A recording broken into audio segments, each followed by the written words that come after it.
This question is from May-June 2015, paper 11. A child on a sledge slides down a hill with an acceleration a. The hill makes an angle theta with the horizontal. The total mass of the child and the sledge is m. The acceleration of free fall is g. And what is the friction force F? So here are the options. And let's start with the free body diagram. So to draw the FBD, here is our reference line in the x direction, and this is the reference line for the y direction. So the combined mass of the child and the sledge is mg. So it's represented by the zero straight down. Now this is the weight y component, and this is the weight x component. So pay attention on the directions of the arrows. So this is the angle theta that corresponds to the angle of this slope. Now this x component is given by mg, which is the value of this arrow, which is the hypotenuse, and sine of theta, because it's away, right? And this is the direction the child is moving. And let's make this direction positive. Like positive reference is the direction that is moving. Now, to answer this question, we need to use Newton's second law of motion, which is F net is equal ma. So this situation here is not in equilibrium. Because it's not in equilibrium, the speed is not constant, which means that we have acceleration. So if we have acceleration, we can go ahead and use Newton's second law of motion. F net is equal ma. The reason why it's F net is because we have more than one force acting in the object. And this mass here is the total mass. So the total mass was already given, which is the child and the sledge.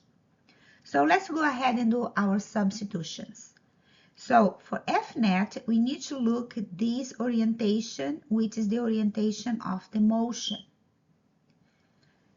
which means that our FGX is positive and the F, or the friction, is negative. So mass times acceleration A. So FGX is mg sine of theta minus F, and this mass here is ma. So we can rearrange this equation, and this is our final one. F is equal mg sine theta minus ma, because m is a common term for both. We can simplify by F is equal m in parentheses g sine theta minus a. So the answer is C. This question is from October-November 2012, paper 11. A mass of 2 kilograms rests on a frictionless surface, is attached to a 1 kilograms mass by a light, thin string which passes over a frictionless pulley. The 1 kilograms mass is released and it accelerates downwards. What is the speed of the 2 kilograms mass as the 1 kilograms mass hits the floor, having fallen a distance of 0.5 meters? Okay, so let's start by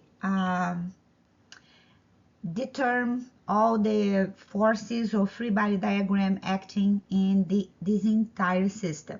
So here is the weight of this block that is on the table, which is 2 times the acceleration of gravity. And this is the normal force, because we have a contact surface here, so we have a normal force. Now here we have the weight of the block that is suspended, and the weight is this value, and on the upward direction we have a tension, because now we have a string, right? We don't have a contact surface for this smaller block.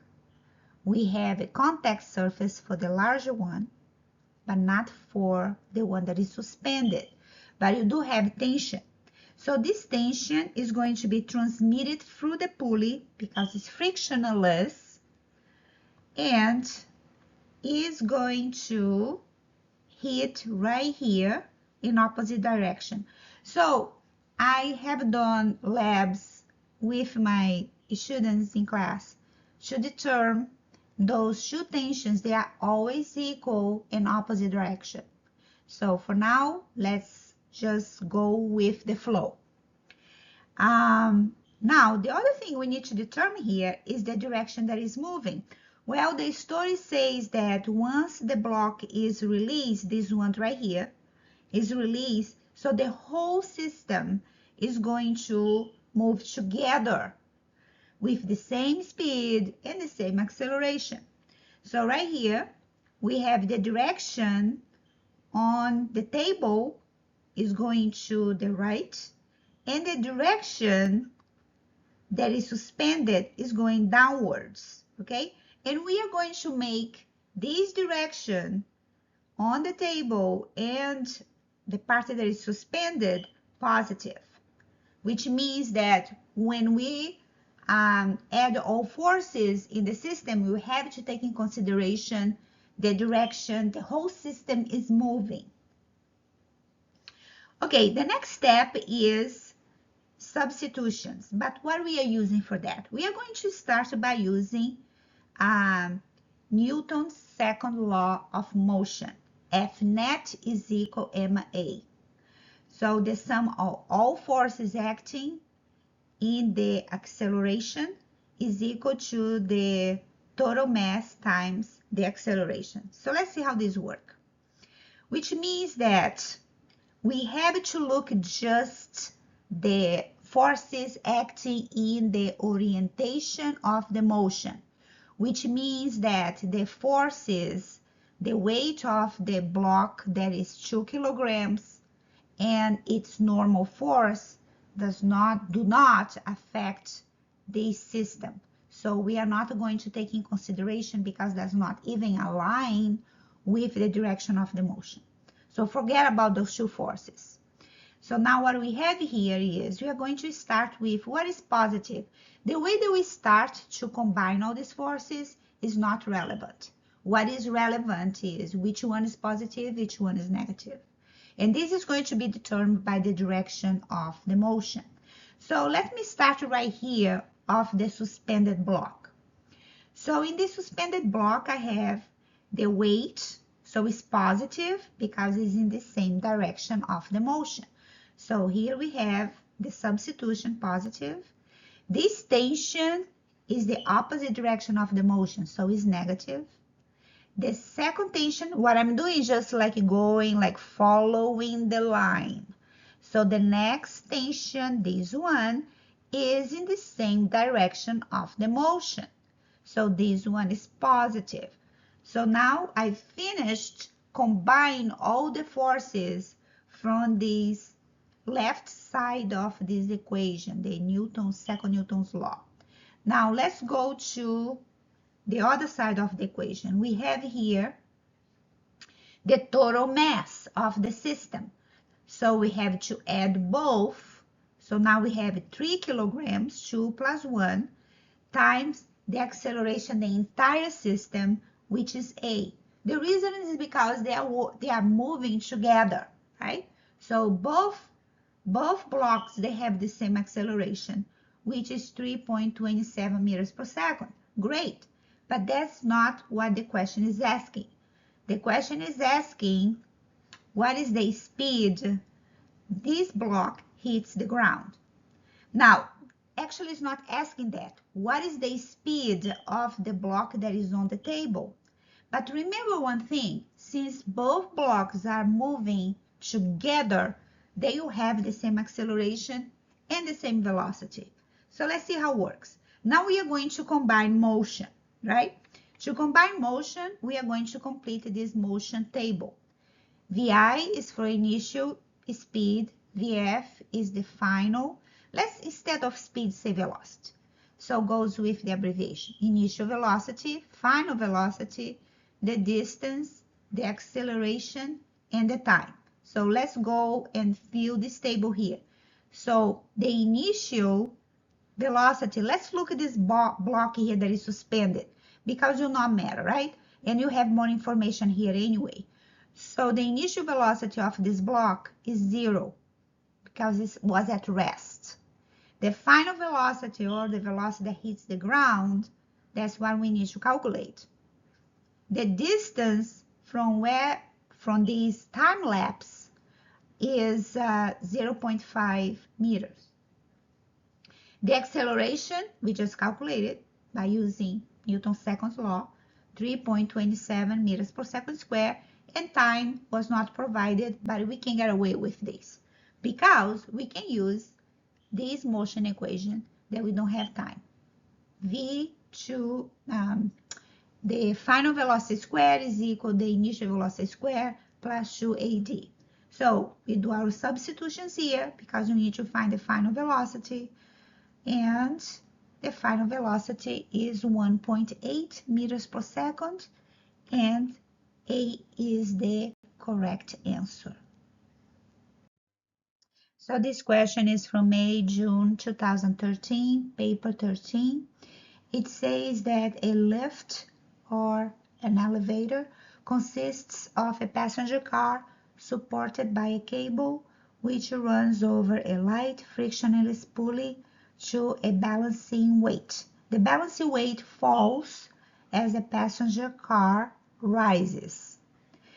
Some masses are shown in the table: the passenger car, the balancing weight, and the passenger, all in kilograms. What is the magnitude of the acceleration of the car when carrying just one passenger and when the pulley is free to rotate? So let me start to answer this question by drawing all the forces acting in the system, or the free body diagram. So here is the weight of this balancing weight, I don't know what else to say, which is 640 G. I know that you're thinking, oh, this should be kilograms, not grams. Correct, is in kilograms. However, this G is not for grams. This G is for gravity. So this is the weight, right? Mass in kilograms times gravity. So exactly what I did. And here we have a force that represents the tension in this cable. Now, for the passenger, we have the combined passenger and the passenger car. We have this weight down, which is 520 kilograms plus 80 kilograms. So this is the passenger car plus the passenger times G, which is the acceleration of gravity. So both values here are representing the weight. And then we have a tension in this cable upward. Okay, so next we need to define here the direction the system is moving. Okay, so the passenger car is going up, is rising, passing through the pulley, and here going downward. So that's the direction of this motion. So let's make positive. So the positive is all this. So how this works when we do substitutions? This is how it works. We are using Newton's second law of motion, which is F net is equal to the sum of all masses that is involved in the system times the acceleration of the system. So the F net, we need to be careful because since we established as a reference, this is the positive direction, so we need to follow the arrow's direction with the direction of the motion. For example, right here, 640 is positive, right? Because in the direction right here. So 640 g, which is the weight, minus t, because in opposite direction. And then the second t, the second tension, is in the same direction, so it's positive. Same direction of the motion, positive. Opposite direction of the motion, negative. So now the passenger car and the passenger car is moving together with the passenger. So this is also negative because the positive reference is upward. Equal to the sum of all masses involved. So here is the balance weight, the passenger car, and the passenger times A. So next is eliminate T, all right, eliminated both tensions. And then we have the result of this expression here is 40 times G is 9.81 is equal the total mass times A, and that's the acceleration. Now, if you want from the beginning, do your substitution of G here, you can. I just did this way to make easier my calculation. So the answer for this question is B, 0.32. So this question is very similar with the elevator question. So this is from October, November 2017. It says that two blocks of masses, uppercase M and lowercase m, are joined by a thin string which passes over a frictionless pulley as shown. The acceleration of free fall is g, and what is the acceleration of the two blocks? Okay, so to solve this question, we are doing the same process. We are going to start with the free body diagram. So you can start on each block, it doesn't matter. So let me start with this one. So this is the weight of this one is the mass times acceleration. So mg, and then we have a tension here, and we have on the smaller block is the weight is mg downwards, and here we have the tension upward. Okay, so that's the first step. The second step is find the reference of this motion. So we have to look how this is moving.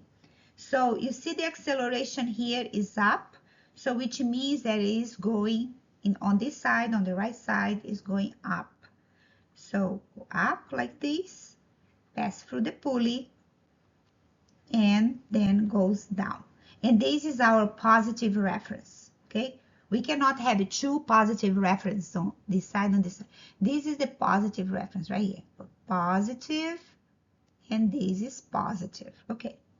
So next, we are going to combine all the forces using Newton's second law of motion, and let's go step by step substitutions. So here is the formula for force, so second Newton law of motion, F net is equal to the sum of all masses times acceleration. So F net here, because I have more than one force acting the same orientation of the motion. So now let's pay attention on the direction of the forces and the direction of the motion. So we are going to start with right here. If you can start either way, but let me start right here. So mg is in the same orientation of the motion. so it's positive. The T is the opposite orientation, is negative. The second T is the same orientation of the motion, positive. And the weight of the smaller block is negative because it's the opposite direction of the motion. Now, on the other side, you have the sum of masses. So m, uppercase M, plus lowercase m, times acceleration of the system.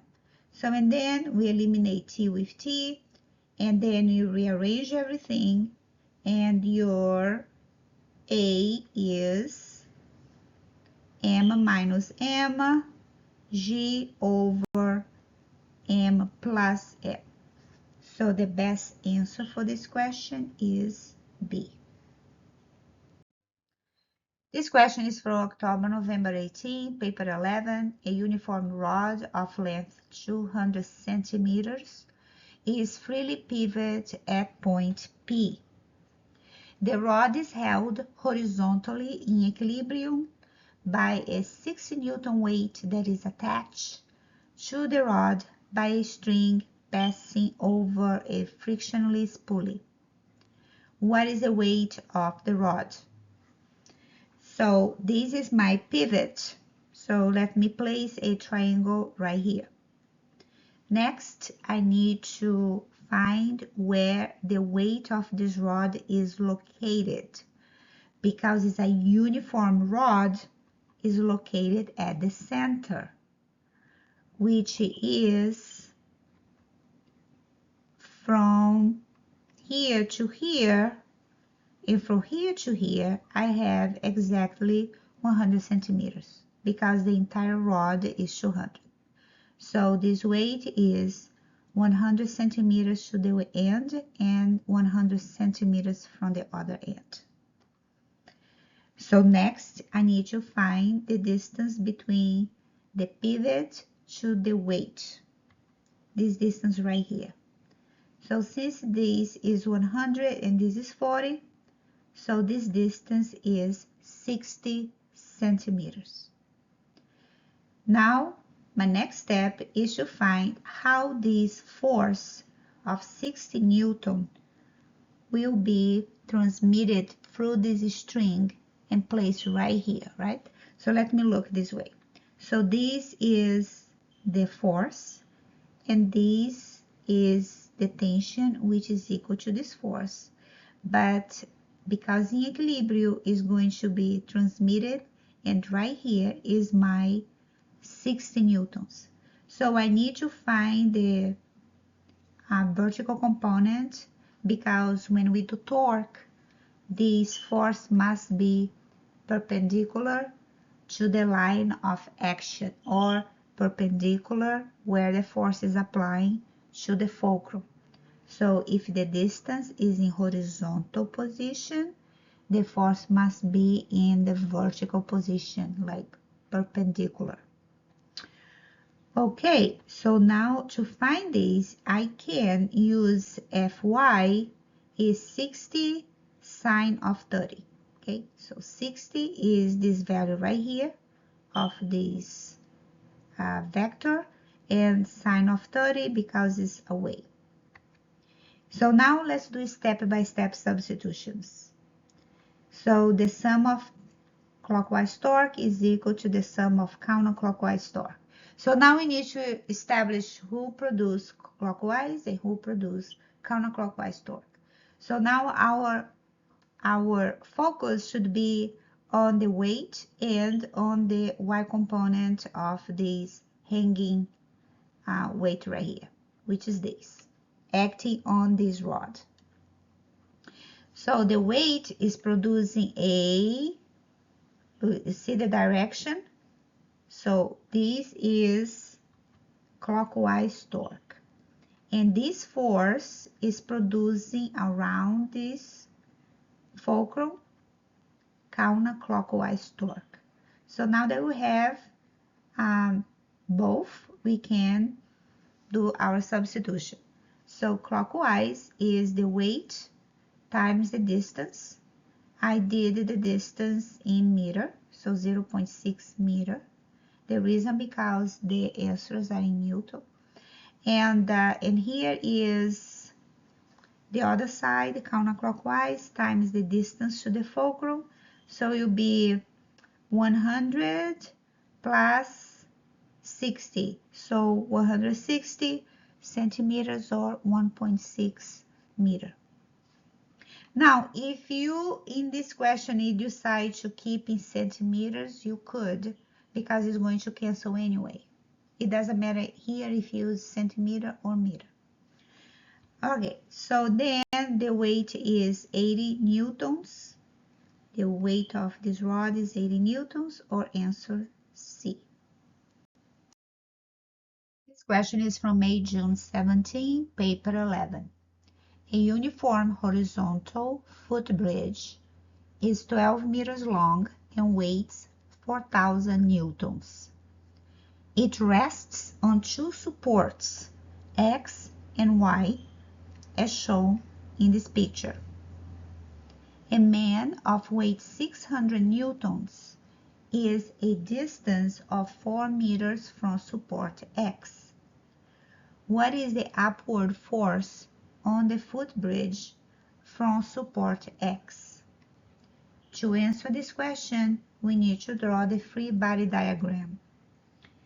So this is the upward force from support X. So let's call Fx. But we also have a upward force from support Y. Let's call Fy. The weight of this man is downward and is 600 newtons. And the weight of the bridge is 4,000 newtons right at the center, because the bridge is uniform. So now that we have the free body diagram, we are going to answer this question using torque, because you have forces and we have distance.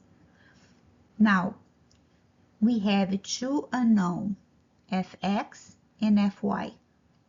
To eliminate Fy, because the question is asking to find the upward support force on X, so to eliminate Fy, we are going to place the fulcrum right here. So this way, we eliminate this force. So the next step is to determine the clockwise and counterclockwise orientation. So this Fx here is going to rotate clockwise with respect to this fulcrum. The weight of the man will be counterclockwise, and the weight of the bridge also will be counterclockwise. Now we are doing step-by-step substitution using the sum of clockwise torque is equal to the sum of counterclockwise torque, assuming this bridge is in equilibrium. So we have the Fx times the distance to the fulcrum, which is 12, right here. And this is the only clockwise torque that I have. So the counterclockwise, I'm going to add on the right side of this equation. 600 times the distance to the fulcrum, which is 12 minus 4 is 8. So 600 times 8 plus the weight of the bridge, which is 4,000 times the distance to the fulcrum, since it's right in the middle, so it will be 6. So then the upward force from support X is 2,400 newtons, or option C. This question is from May, June 17, paper 13. A uniform beam of mass 1.4 is pivoted at P as shown. The beam has a length of 0.6 meter, and P is 0.2 meters from one end. Loads of 3 and 6 kilograms are suspended 0.35 and 0.15 meters from the pivot. What is the torque that must be applied to the beam in order to maintain in equilibrium? First step, free body diagram. So there is a force downward corresponds to this load. There is a force downward corresponded to this load.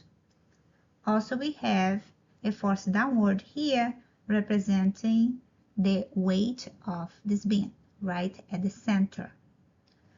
The second step is to find the distance that from each force to the fulcrum. So for this first one, we already have is 0.35 meters to the fulcrum. The second one is 0.15 to the fulcrum. So we don't have directly the distance from the weight of the beam to the fulcrum, but we know that because the beam is uniform, the length is 0.6, so the force is located 0.3, which is right in the center from each end. So now let's look at the right side of this picture. So the distance from one end to the pivot is 0.2. The distance from the end to the weight is 0.3. So this distance right here is 0.1 meter. Now we need to pay attention on the question. The question is asking to find the torque to maintain the system in equilibrium. As a side note, what we need to do, first, we need to calculate the sum of the torques that produce clockwise and the sum of the counterclockwise torque separately, not in the same equation because it's not in equilibrium. Then we are going to subtract these values, and the difference is the torque that must be applied to the beam in order to maintain in equilibrium. Okay, so now we need to determine which force produces clockwise and counterclockwise around this pivot.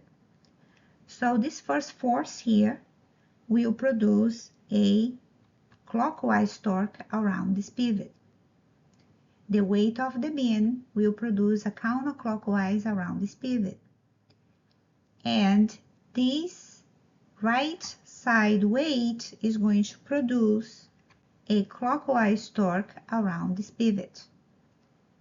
Now let's do step-by-step substitutions. So for the clockwise torque, we have just this one, which is 6, which is the force, right? Is 6 times G. Right here, 6 times G, mass in kilograms, and G is the acceleration of gravity, times the distance to the fulcrum, which is 0.15. So for the clockwise torque, we have 8.83 Newton meter. For the counterclockwise torque, we have 2, so we need to add them. So the first one is 3 kilograms times 9.81, which is the weight, times the distance to the fulcrum, which is 0.35, plus the second one is the weight of the beam, which is 1.4 kilograms times G, times the distance to the fulcrum, which is 0.1. That gives us a result of 11.97 Newton meter. So now we are going to calculate the difference. So the difference is the absolute value. So the absolute value here is 2.8 Newton meter. So that is, answer is option D. This question is from February, March 17, paper 12, and October, November 13, paper 11. A uniform meter ruler of weight 2 newtons is pivoted at the 60 centimeters mark. A 4 Newton load is suspended from one end, causing the ruler to rotate about the pivot. At the instant when the ruler is horizontal, what is the resultant moment about the pivot? Step 1, free body diagram.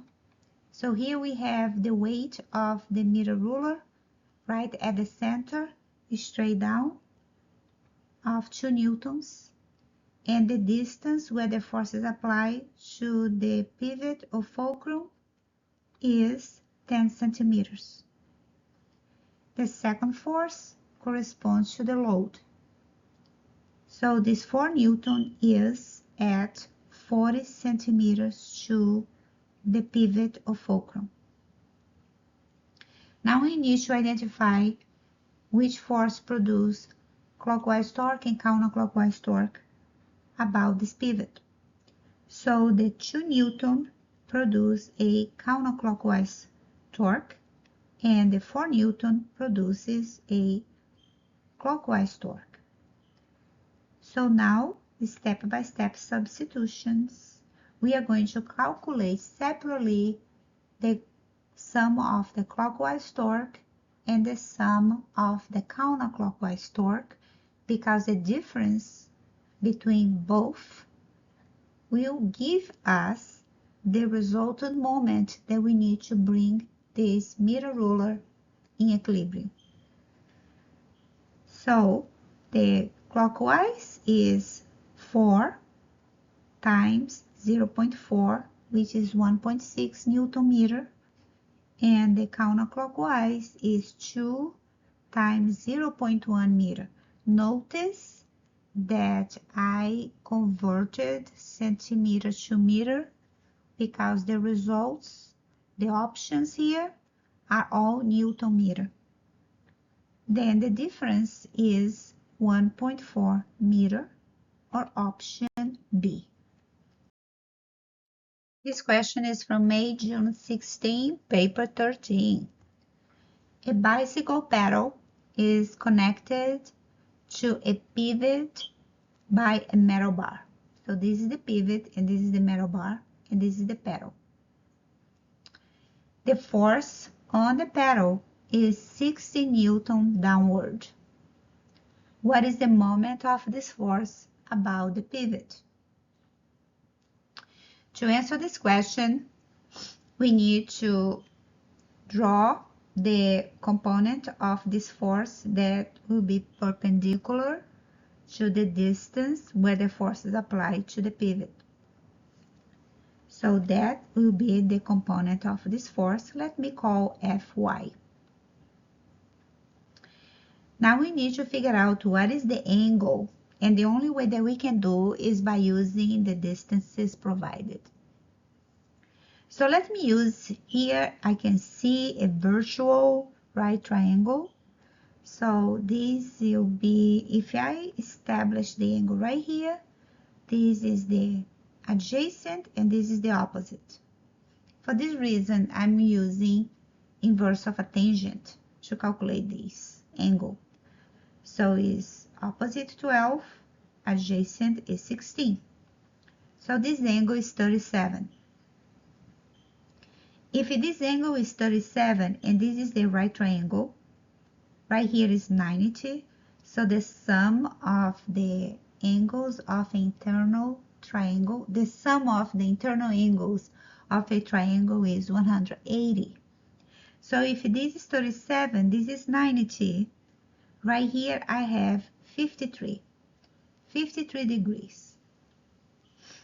To look at this picture a little bit better, I'm going to draw a right triangle that corresponds to this force of 60 Newton and its components to figure out who is the hypotenuse, because I'm going to use sine or cosine to find the component. So what about this? So it'll be a pretty close one, right? So right here, this vertical one corresponds to the force of 60 newtons. And this one here corresponds to the Fy. So same line. So if my angle right here is 53, this one is 53, this angle right here is also 53. And the angle right here will be 37, because the sum of both is 90 degrees. Perfect. So now what I need to do is I need to adjust to my original picture. So this is my 53 and this is my 37. And now I need to determine how I'm going to calculate Fy. You have two options. One is Fy can be 60, which is a hypotenuse, sine of 53 because it's away, or 50y, Fy is 60 cosine of 37. So as you see, the result is the same. So no matter how you pick, it should be fine. So now let's go step by step substitution, and I'm going to use the formula for torque. So Fy times R. So the Fy is 48. The R is the distance where the force is applied to the pivot,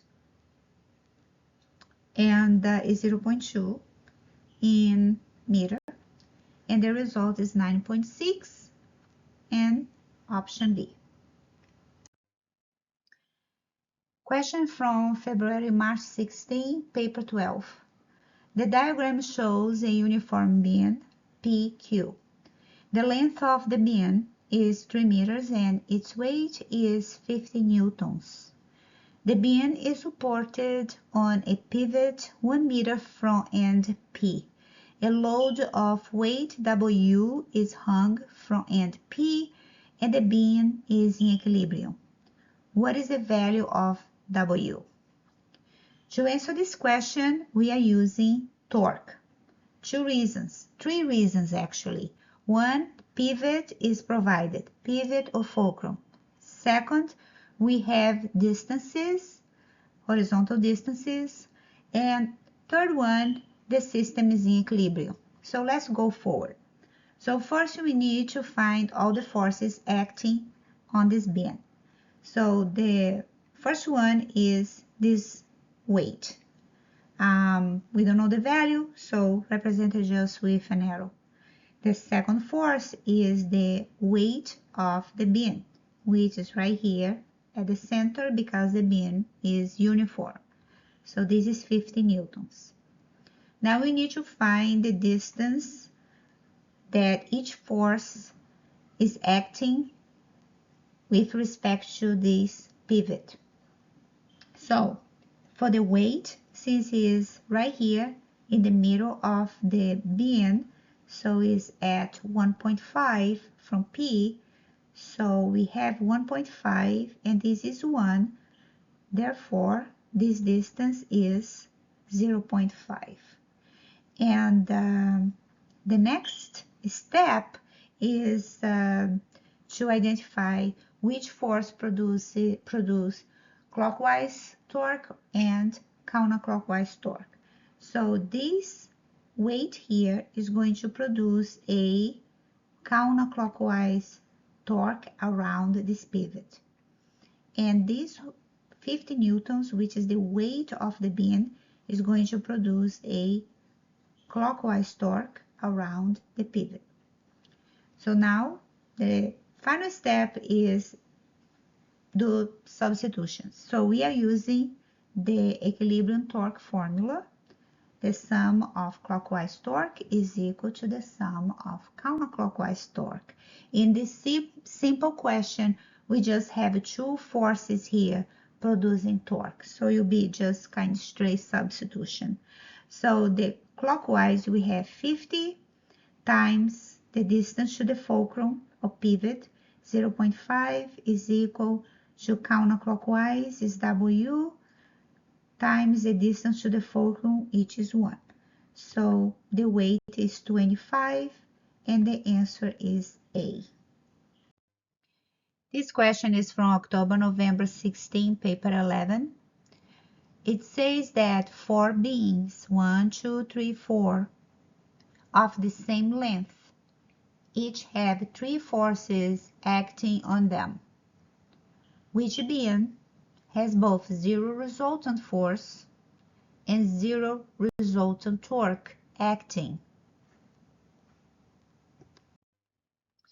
There are 2 fundamental conditions for equilibrium. The first condition deals with forces. The second condition deals with torques.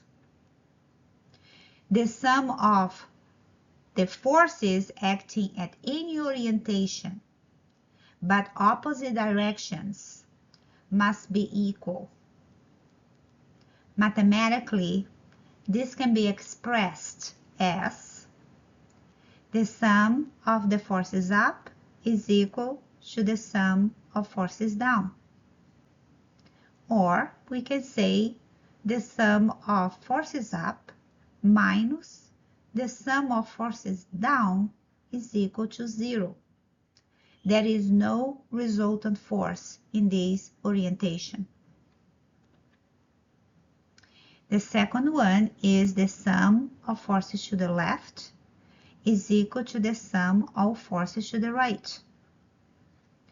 Is the same as the sum of forces to the left minus the sum of forces to the right is 0. There is no resultant force in the horizontal orientation. The second condition says that the sum of all the clockwise torques about any pivot point must be equal to the sum of all the counterclockwise torques. Mathematically, this can be written as the sum of clockwise torque is equal to the sum of counterclockwise torque. Is the same as the sum of clockwise minus the sum of counterclockwise is equal to 0. There is no resultant torque. So now let me go back to the question and apply the concept of 0 resultant force and 0 resultant torque for each option, A, B, C, and D. Let me start with A. So the forces up, I have 80 newtons, 30 plus 50. And force down, I have 90 newtons. So the forces up and forces down, they are not equal. So this option A, in terms of forces, is not in equilibrium. There is a resultant force here. Option B, we have 36 plus 70, which is 106. And downward I have 106, so it's in equilibrium for force. So the resultant force here is 0. For option C, 28 plus 35 is 63, and the downward force is 63. So option C is also in equilibrium in terms of forces. And the last option, or D, I have 42 plus 70, which is 112, which is equal to the downward force, which is 112. So now let's check for torque. Let's go back to option A. For torque, we are going to apply the fulcrum right here at 90 because we need to eliminate one force. And the reason why I'm selecting 90 is because I have distances. I have the length. So pretend that the fulcrum is right here, and we have this torque will be 30 times the distance to the fulcrum, which is 50, and that's the value of the torque. And the torque produced by 50 Newton force is 1500 Newton centimeters. So the resultant torque on option A is 0, but the resultant force is not 0. So let's go to B. So the torque produced by this force is 1800 Newton centimeters. And the torque produced by this force is 2100 Newton centimeters. So because they are not equal, so we do have a resultant torque, which means there is no zero resultant torque here. Let's go to option C. The torque produced by 28 is 1400 Newton centimeters, and produced by the force 35 is 1050 Newton centimeters. So again, the resultant torque is not 0. So remember, I'm calculating the torque considering the pivot or fulcrum on the arrow that is downward for each option. Now let's go to the last option, D. So the torque produced by 42 is 2100, and the torque produced by 70 is 2100. So option D has 0 resultant torque because they are equal, and 0 resultant force because the sum of all forces is equal to 0. So the correct option is D. This question is from May-June 16, paper 11. A trailer of weight 30 kilonewtons is attached to a cab at X as shown in the diagram. What is the upward force exerted at X by the cab on the trailer? So to start this question, we need to identify this force at X. So this is a upward force, and let's call X. So now looks like that we can answer this question using torque. In order to do that, you need to establish where the pivot or fulcrum will be the best choice.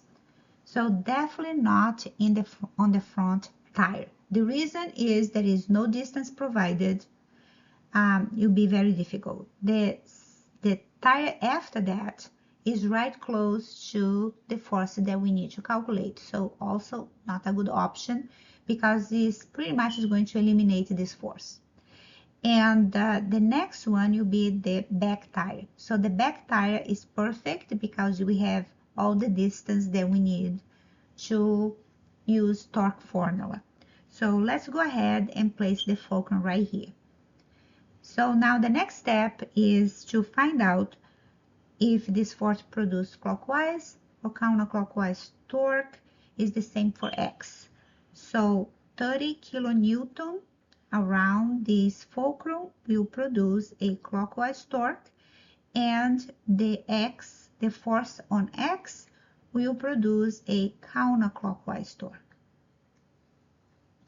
Now, step-by-step substitutions. So we are using torque equilibrium formula. So the clockwise is 30 kilonewtons times the distance to the fulcrum, which is 10. And counterclockwise is X times the distance to the fulcrum, which is 20. 10 plus 10, 20. So now I can easily calculate the value of X, which is 15 kilonewtons, or option B. This question is from May-June 15, paper 11. A uniform meter ruler is pivoted at the 34 centimeters mark, as shown in this picture. The ruler balances when a 64 grams mass is hung from the 4 centimeters mark. What is the mass of the meter ruler? So I'm going to answer this question using torque. So then the first step is to identify all the forces acting on the meter ruler. The first one corresponds to this hanging mass. So this is the force downward. The second one is the weight of this ruler, which is right here at the center. Let me call W for weight. And here is my pivot point or my fulcrum. So now I need to find out the distances. So I know the weight of the ruler is right in the middle. So the distance from the beginning of the ruler to the point of application is 50 centimeters because the ruler is 100 centimeters long. And the distance where this hanging mass is to the fulcrum right here will be, if the fulcrum is at 34 and this force here is 4 centimeters away from the beginning, so this distance must be 30 centimeters. So now I need to identify also the distance from the weight of the ruler to the fulcrum, this one. So will be that 50 minus 34, which is 16 centimeters. Perfect. Now I need to identify clockwise and counterclockwise rotation. So this force of the hanging mass will produce a counterclockwise torque around this fulcrum, and the weight of the ruler will produce a clockwise torque around this fulcrum. So now let's do step-by-step substitutions using the torque in equilibrium equation. And for clockwise, I have W, which is the weight here, times the distance to the fulcrum, which is 16. There is no need to convert centimeters to meter because all the units that I'm using here will be centimeters and grams. So next is the 64 grams times the distance to the fulcrum, which is 30. And then the weight of the ruler, is not even weight, is a mass, all right? That's why I didn't do FG, I did W. So 120 grams. So the answer is option C. This question is from October-November 14, paper 13. A uniform meter ruler of mass 100 grams is supported by a pivot at 40 centimeters mark and a string at the 100 centimeters mark. The string passes round a frictionless pulley and carries a mass of 20 grams as shown in the diagram. At which mark on the ruler must a 50 grams mass be suspended so that the ruler balances? I'm going to start by identifying all the forces acting on this meter ruler. One is the suspended mass. So right here is the weight down. So this mass is going to be transmitted through this pulley, and right here we have the same force corresponding to this mass upward, because this pulley is frictionless and we want to keep in equilibrium. So right here is our 20 grams in a new direction, upwards. The next force is the weight of the ruler, is at 50 centimeters, right in the middle. And we need to identify the distance of this force here to the fulcrum right here, which is 10 centimeters, because this is 50 minus 40 is 10. Also, we need to identify the distance from the fulcrum to this force corresponded to the hanging mass. So I'm talking about this distance. So right here should be, of course, 60 centimeters.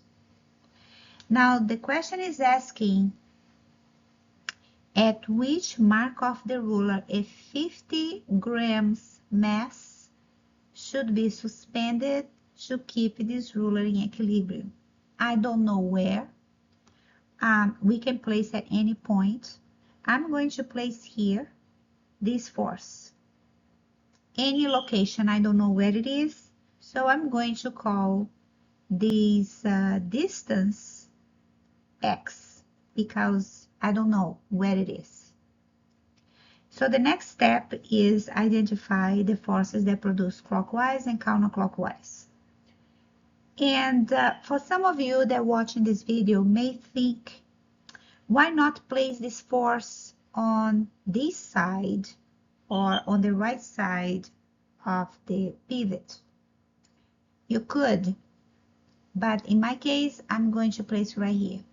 If you want to do on your side like that, you should have the same answer for this question.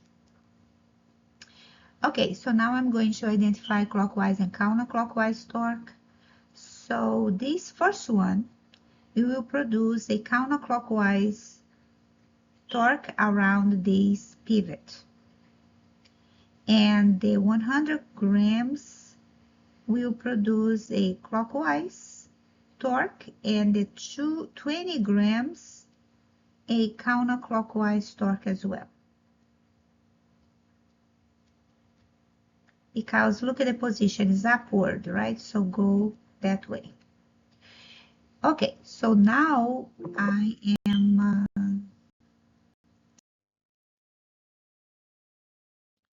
so now that I have this scenario here, I am going to proceed with step-by-step substitutions. So I'm going to assume the system is in equilibrium, and I want to be in equilibrium, so that's why I'm using the equilibrium torque formula. So my clockwise will be 100 times the distance to the fulcrum, which is 10, is equal to counterclockwise 50 times, could be at any place between that 0 to 40, but will be less than 40. So that's why I did 40 minus x. 40 minus x. Plus the 20 grams times the distance to the fulcrum, which is 60. So now I can solve for x, and the x that I obtain is 44 centimeters. So that is, answer is C. This question is from May-June 14, paper 11. It says that a man holds a 100 Newton load stationary in his hand. The combined weight of the forearm and the hand is 20 Newton. The forearm is held horizontally as shown. What is the vertical force F needed in the biceps? So let's replace this arm with this picture. And here by the elbow, we have the fulcrum, where it is able to rotate. Now let's, this force right here upward is 4 centimeters from the fulcrum. So let's do that. and this is the force F. The distance to the fulcrum is 4 centimeters. The next force is the weight of the forearm and the hand combined, which is this one, of 20 Newton.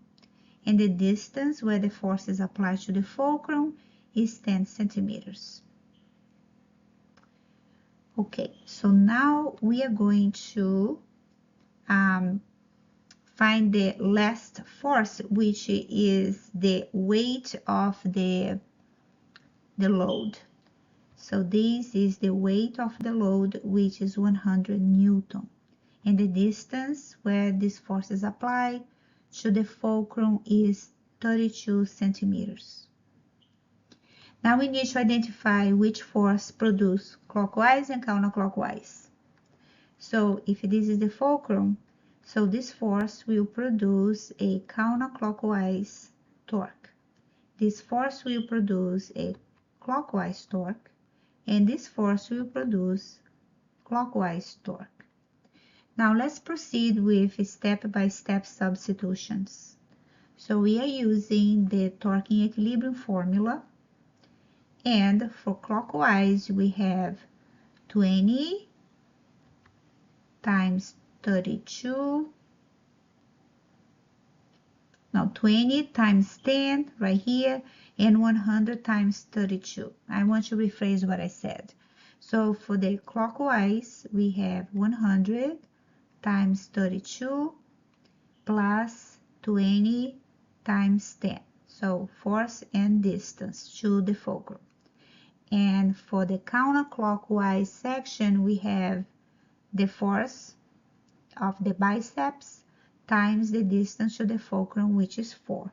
So now it's a simple algebra equation that we can calculate the value of the force, which is 850 Newton. That's a loss of force for this biceps. So the answer is C. This question is from October-November 11, paper 13. A ruler of length 30 centimeters is pivot at its center. Equal and opposite forces of magnitude 2 Newton are applied to the ends of the ruler, creating a couple as shown. What is the magnitude of the torque of the couple on the ruler when it is in the position showing here?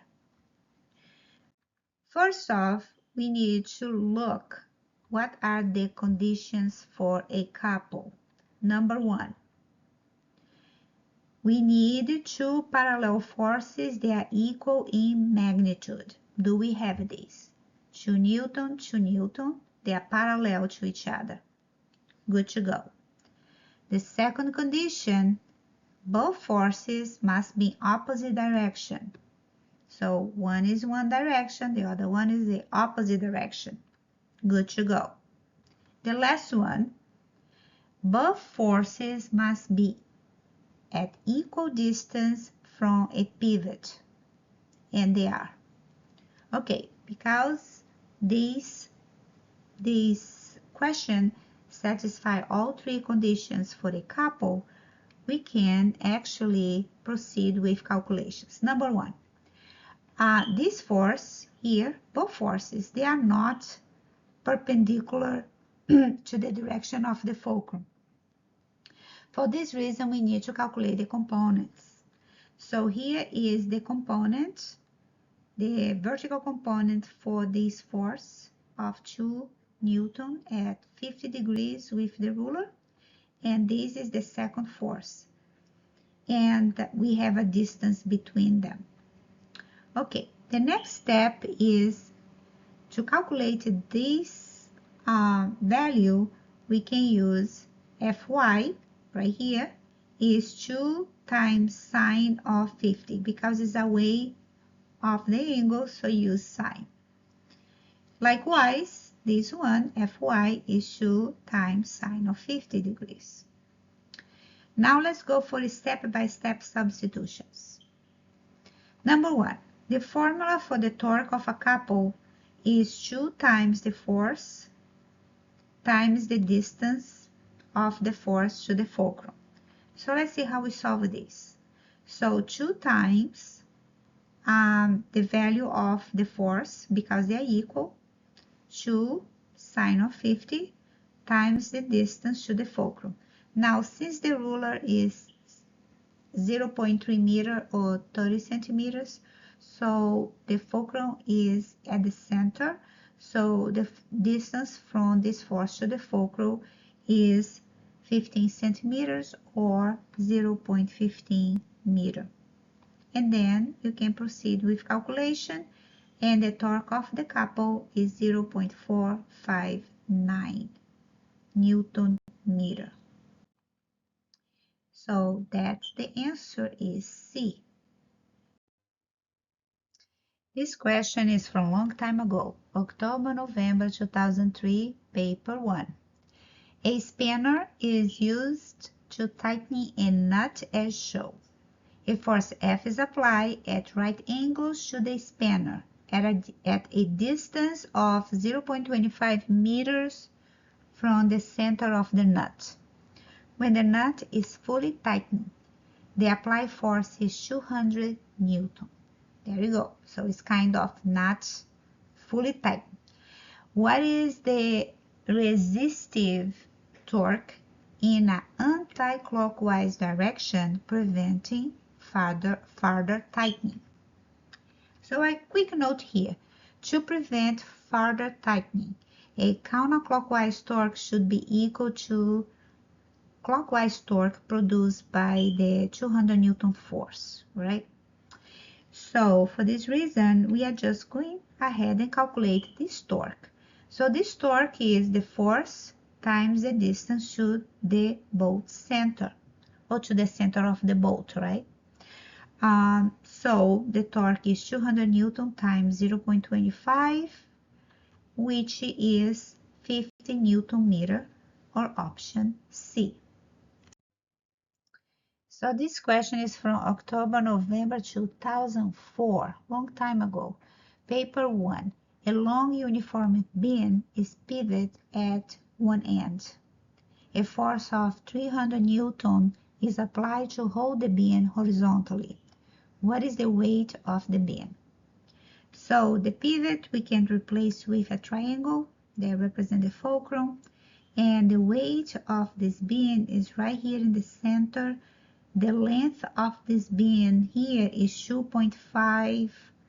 So let me call this weight actually W. And the distance where the weight is applied to the fulcrum would be 1.25 meters, because the whole thing is 2.5. Now the distance where this force is applied to the fulcrum is 2, because if the whole thing is 2.5 and this section is 0.5, so from here to here is 2. There you go. Easy going now. So all that we need to do is find the clockwise and counterclockwise torque. So this force produces clockwise torque. The second force right here produce a counterclockwise torque. And now we do just step-by-step substitutions. We are using torque formula in equilibrium. And here you have W, which is this weight, times 1.25 is equal to 300 times 2. And voila, the final answer is 480, or B.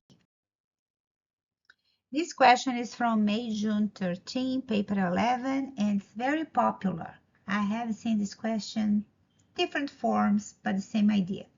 A car of mass 700 kilograms has a horizontal driving force of 2 kilonewtons acting on it.